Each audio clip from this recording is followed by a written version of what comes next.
কুচবিহার জেলায় প্রায় আমার উদ্বোধন এবং শিলান্যাস মিলিয়ে কুচবিহার জেলায় 163টি প্রকল্প 540 কোটি 73 লক্ষ টাকা দেওয়া হয়েছে।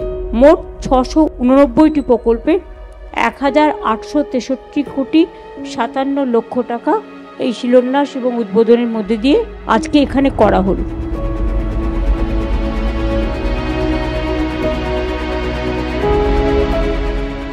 আমি জানি বিডিওদের উপর প্রেশার পড়ছে, এসডিওদের উপর প্রেশার পড়ছে এবং বিশেষ করে বিএলওদের ওপরেও প্রেশার পড়ছে, ডিএলএদের ওপরেও প্রেশার পড়ছে। আপনারা দেখবেন সকলেই ওই কাজটাও করতে হবে, গভর্নমেন্টের ডেভেলপমেন্টের কাজও করতে হবে। এটা ইচ্ছা করেই করা হয়েছে, এমন একটা সময় চুজ করা হয়েছে যাতে ডেভেলপমেন্টটা স্টপ হয়ে যায়। কিন্তু ডেভেলপমেন্টের কাজটা হচ্ছে কন্টিনিউয়াস প্রসেস, আর বিএলওদের সবাই সাহায্য করবেন।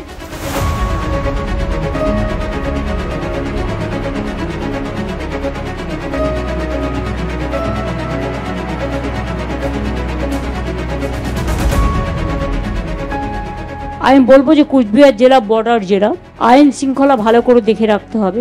কোনো অযথা হস্তক্ষেপ বর্ডার এরিয়াতে মানা যাবে না। শান্তি শৃঙ্খলা সম্প্রীতি সব বজায় রাখতে হবে। আমি জানি অনেক রাজবংশী লোকেদের নোটিশ পাঠানো হয়েছিল আসাম থেকে, এবং আমরা সেটা নিয়ে তীব্র প্রতিবাদও করেছি। এই যে আমরা যে গর্ভবতী মাকে নিয়ে এলাম, তার পরিবারের 4 জন এখনো ওখানে আছে। তারা ইন্ডিয়ার সিটিজেন, কাগজপত্র আছে, তা সত্ত্বেও বিএসএফ ফোর্সফুলি তাদের পুশব্যাক ব্যাক করে দিচ্ছে।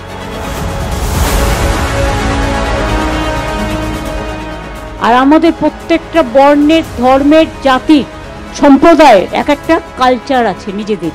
তাদের কালচার, তাদের সংস্কৃতি তারা রক্ষা করবেন।